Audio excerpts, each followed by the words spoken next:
The sun rose over a weary earth, its light reflecting off seas swollen by centuries of neglect and skies heavy with haze.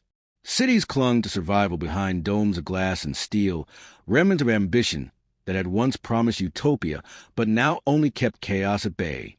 Humanity had endured, fractured, bloodied, and stubbornly alive. On Mars, colonies carved out of stone breathed in air through machines that coughed as often as they worked. The species had stretched itself across the solar system, but only just, and each advance felt precarious, like a candle flame trembling against the wind. Commander Elias Rourke watched the horizon from the shattered balcony of what had once been the United Nations headquarters. He was not old by measure of years, but hardship had carved lines into his face that no medicine could soften. His uniform bore no emblem of a unified Earth. None existed anymore. Yet those who listened to him did so, because he spoke with the authority of survival. He was a man tempered by war and weary of it, but if Earth still had defenders, he was among the last who would not bend. Beside him, Dr. Saravay adjusted the lenses of a portable telescope, her hands precise, movements calm in spite of the unease thickening the air. A xenobiologist by training, she had spent years cataloging the possibility of life beyond Earth, though in private she admitted her work had always felt like a kind of wishful dreaming. Today, her dream stood on the cusp of becoming something else entirely, and the quiet dread in her eyes betrayed that she was no longer certain it was a dream worth chasing. The announcement had not come in words but in silence, an impossible quiet that fell across the skies when the first alien craft entered orbit. Vast silhouettes, dark against the stars, lingered just beyond a thin line where atmosphere met vacuum. No radio signals, no hails, only the overwhelming presence of machines too immense to have been built by human hands. They floated like watching eyes, patient and implacable, as if the planet itself were being measured. Elias's radio crackled, and the voice of Captain Arun Cade cut through the static, sharp and urgent. Cade commanded the Mars Defense Accord, a loose coalition of militia and engineers who had learned to fight with scrap metal and improvisation.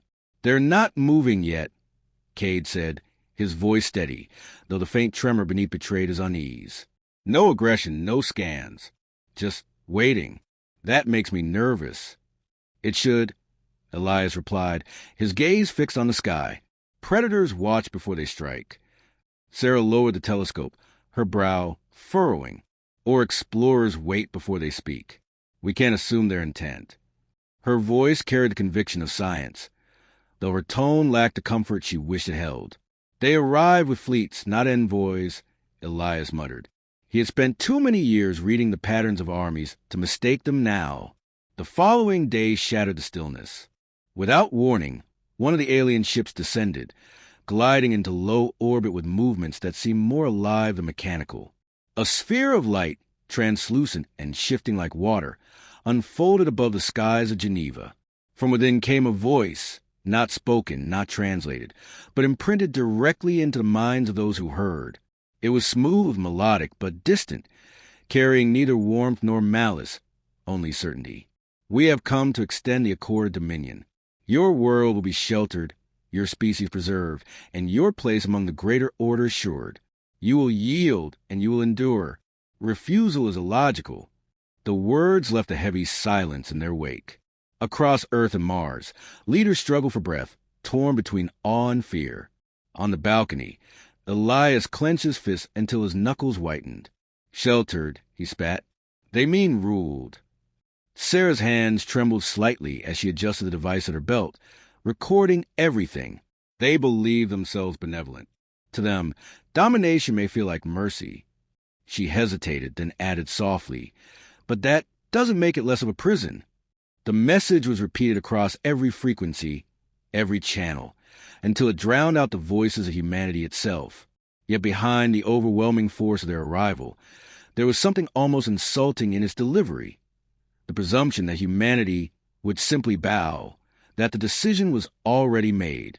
To the aliens, resistance was not even considered. That night, Elias convened a meeting in the ruins of an underground shelter. Cade appeared via a flickering hologram from Mars, his figure unstable but his expression sharp.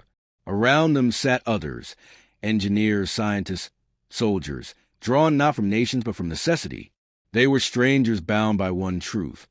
Submission was survival, but at the cost of everything that made them human. They underestimate us, Cade said flatly, leaning forward. That's the only advantage we're going to get. We either use it or we die as pets in their cages. Sarah's voice rose, measured but firm. If we resist blindly, we risk extinction. If we accept, we risk something worse. Erasure. The question is not whether we resist, but how.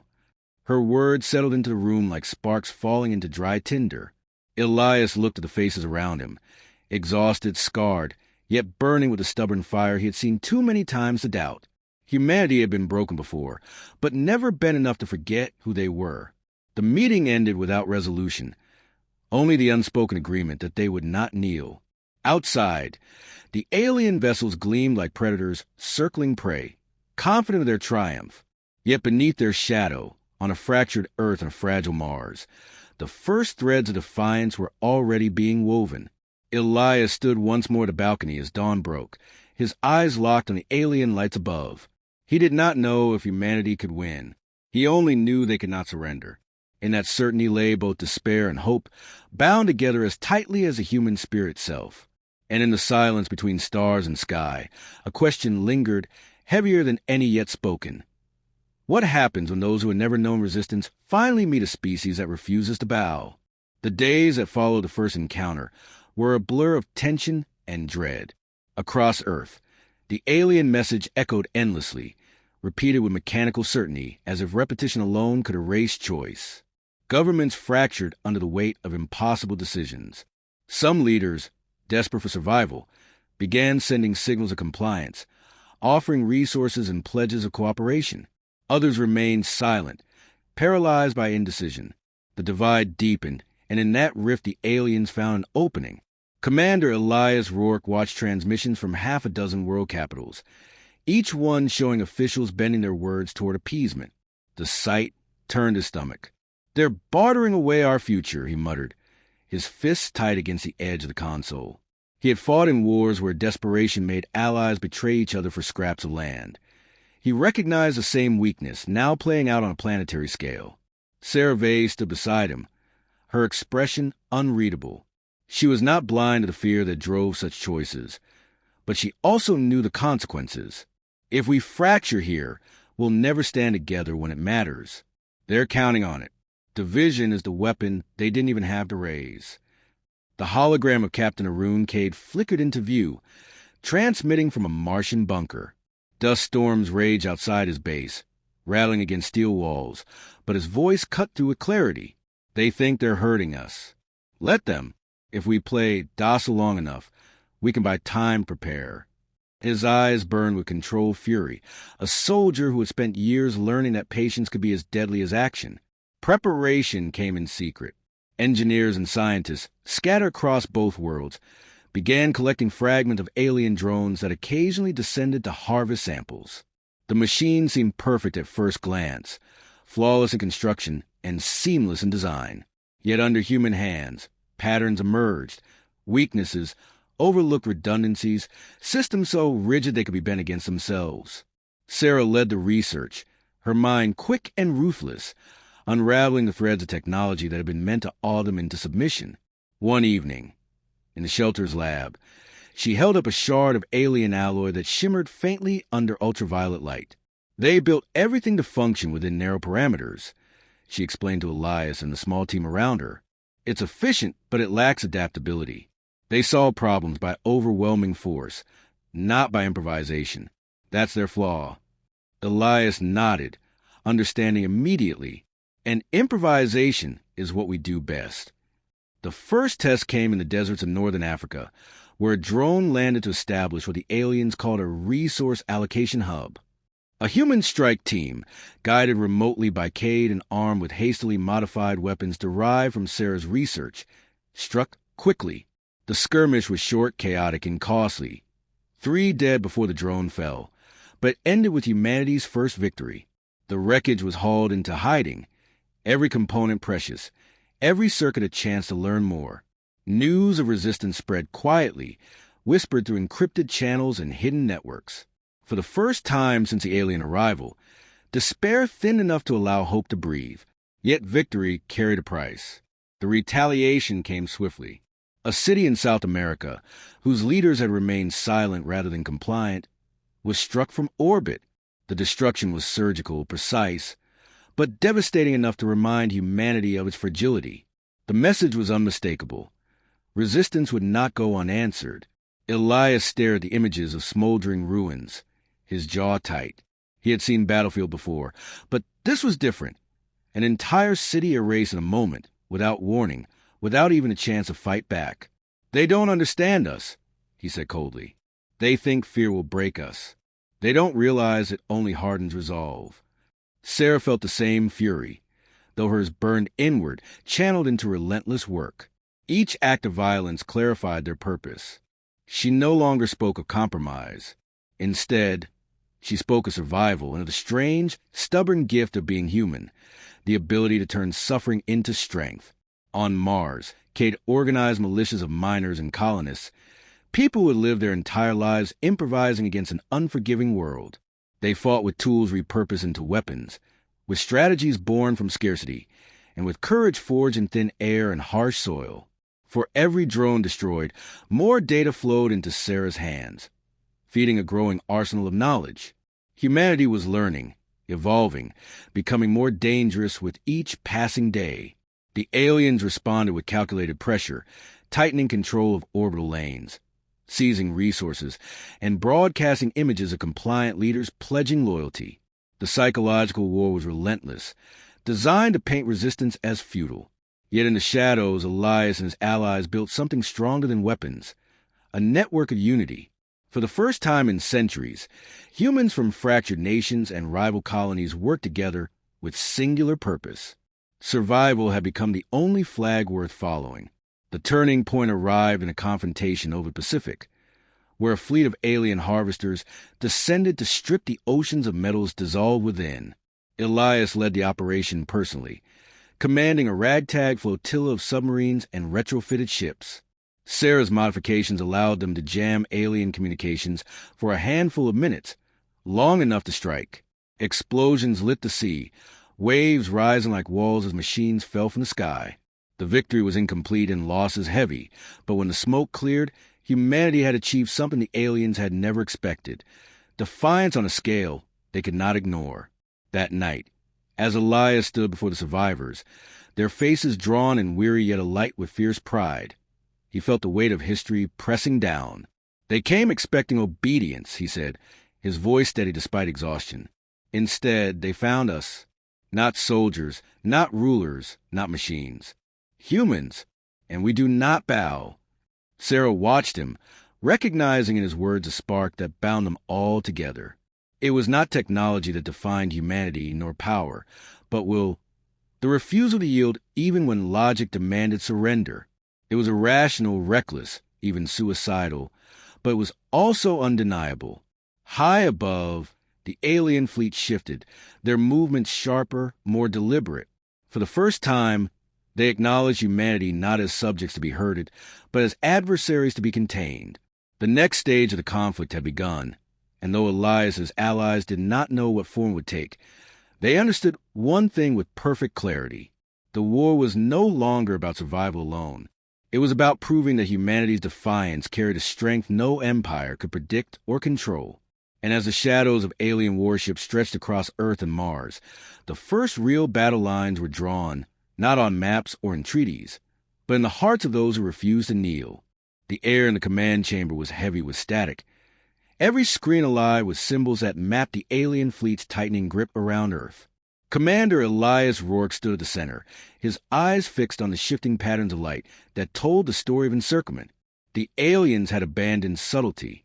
Where once they had waited and measured, now they moved with cold precision, closing every gap, denying every avenue of escape. Humanity had forced their hand, and the retaliation would be merciless. Dr. Sarave leaned over a console, her voice low but urgent. "They've adapted to our interference, but not fully. Their systems still follow rigid protocols. If we hit them at the right moment, in the right sequence, they'll collapse in on their own logic." Her hands trembled, not from fear but from exhaustion, days of ceaseless calculation carving shadows beneath her eyes. She spoke with the clipped rhythm of someone who had gone too far to turn back. On a nearby screen, Captain Arun Kate appeared, transmitting from a Martian outpost where miners had transformed themselves into soldiers. Dust streaked his armor, and fatigue lined his face, yet his eyes burned with unwavering fire. "We can't match their firepower," he said, "but we don't need to. If Sarah's right, we can strike their command lattice, tear the spine out of their fleet. The rest will scatter." He paused, then added grimly, "But it means drawing them into a fight they'll believe they control." Elias absorbed the words, the weight of them settling like iron in his chest. He had led men into hopeless battles before, but this was different. This was not about territory or survival. It was about proving that humanity was more than prey. His gaze lifted from the screen to those gathered around him. Engineers with grease-stained hands, soldiers hardened by loss, colonists who had become warriors out of necessity. Every face carried the same defiance. They were not united by flag or nation, but by something older, something unyielding. The plan was simple in design, perilous in execution. Sarah's team would exploit the rigidity of alien code, feeding contradictory commands through captured channels to fracture their coordination. Cade's militia on Mars would launch a diversionary strike, forcing the fleet to split its focus. Elias himself would lead Earth's forces in a desperate assault on the command vessel, a ship so vast it blotted out the stars when it passed overhead. Victory meant crippling the fleet. Defeat meant annihilation. When the day came, the sky above Earth turned into fire. Alien vessels descended in disciplined formation, their hulls gleaming with unnatural light. Human craft rose to meet them, patched-together fighters, submarines repurposed as missile carriers, even mining rigs bristling with weapons cobbled from alien scraps. The contrast was absurd. Fragile machines of steel and will against leviathans of perfect design. Yet in that imbalance lay humanity's greatest strength, unpredictability. The battle unfolded in chaos. Cade's forces struck first, their assault from Mars erupting with ferocity, scattering alien ships that moved to intercept. At the same instant, Sarah's virus spread to the fleet's systems, twisting commands into contradictions. Ships faltered, firing at empty space, collided with one another as order fractured into confusion. For the first time, the aliens' perfection betrayed them. Elias led the charge in Earth's orbit, his fleet darting like wasps around a predator too large to swat them all. Missiles streaked, explosions blossomed, and for a heartbeat it seemed possible that the tide had shifted. Yet the aliens adapted swiftly, their vessels recalibrating, their response growing sharper, more ruthless. Human losses mounted, ships torn apart in silent flashes of light, lives extinguished faster than names could be remembered. On the bridge, Elias gripped the console, refusing to flinch as casualty reports poured in. "Hold the line," he commanded, his voice still over the comms. "Every second we stand is another second they bleed." He knew the truth. They were not winning, only buying time. But in that time, Sarah's final sequence neared completion. In the underground lab, her fingers danced across keys, sweat streaking her brow as she whispered calculations to herself. Almost, she breathed, before pressing the final command. A surge rippled through the alien network, their own systems folding against them. Across the sky, enemy ships convulsed, weapons misfiring, engines cutting out. For the first time since their arrival, the fleet wavered. Cade seized the moment. "Now!" he roared, leading his militia in a suicidal charge against the weakened vessels. Explosions lit the Martian sky, and though many of his fighters were lost, their sacrifice drove the aliens into retreat. On Earth, Elias directed the last of his forces toward the command vessel. They struck with everything left, missiles, hacked drones, even ramming maneuvers born of desperation. The alien flagship shuddered, its once impenetrable hull cracking under the onslaught. As silence began to spread across the comms, Elias stared at the burning wreckage above, his chest heaving. The aliens had not been destroyed, but their fleet was shattered, their dominance broken. For the first time, they understood humanity was not a species to be shepherded, but a force capable of defiance beyond reason. In the aftermath, Sarah sat among the ruins of her lab, staring at the quiet screens. She felt no triumph, only the weight of what had been lost. Yet beneath the grief burned an ember of pride. They had stood, not because it was logical, but because it was human. Cade's image flickered once more on the console, battered and bloodied, but alive. "They'll remember this day," he said, voice rough with exhaustion. "They'll remember that we are not theirs to command." Elias stood before his people, his voice steady despite the devastation around them. "We are scarred, we are diminished, but we are unbroken." They came believing we would kneel. Instead, they found us standing. His words carried not just the survivors in the chamber, but to the hidden networks across Earth and Mars, to every human who still breathed. Above, the alien remnants retreated, their silhouettes fading into the black. Their message had once promised shelter and dominion. Now their silence admitted something far greater, that humanity had earned the right to be feared. And as dawn broke over a battered Earth, Elias, Sarah, and Cade knew the war was not finished. The aliens would return, stronger, perhaps wiser, but so too would humanity, tempered by defiance, united by the knowledge that their greatest weapon was not steel or fire, but the unyielding will to remain free. The story of conquest had become a story of resistance, and the final chapter had yet to be written. Smoke still lingered in the skies of Earth, drifting like scars across the heavens where alien fire had once burned. Cities stood half ruined yet alive, their people crawling from the rubble with grim determination. The war had not ended with victory, only with survival, and survival felt tenuous. Commander Elias Rourke moved through the ruins of what had been the Central Defense Hub in Geneva, his boots crunching over shattered glass, his gaze sweeping over the makeshift hospitals and repair stations. The people looked at him with quiet reverence, but he felt only the weight of failure. Too many had died, too much had been lost, and though the fleet had retreated, he knew it was not from defeat. It was from recognition. The aliens had seen enough to understand that humanity was dangerous, and they would return prepared. Dr. Cerave had not left her lab since the battle. She worked amid towers of alien wreckage and salvaged human tech, each shard a clue to unraveling the vast enigma of their enemy. She no longer sought weaknesses in machinery alone. Now she sought to understand the mind that had built it. Patterns emerged in the alien design, an obsession with order, predictability, and total control. "They fear chaos," she murmured one night, scribbling equations across a cracked display screen, not just as a threat to stability, but as something they cannot comprehend.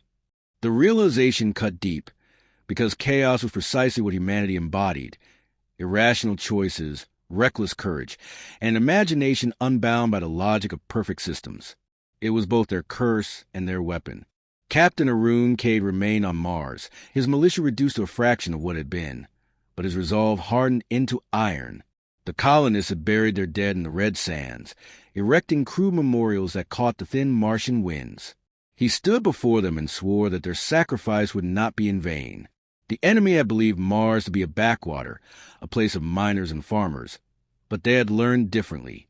Now, Cade prepared his people not for defense, but for the next strike, knowing the war could not be won by waiting. His messages to Elias and Sarah were unflinching. "We cannot stand still.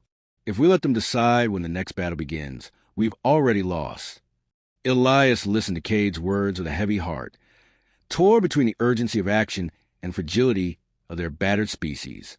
Earth's governments remained divided, their leaders still arguing over treaties, borders, and resources even as alien wreckage smoldered in orbit.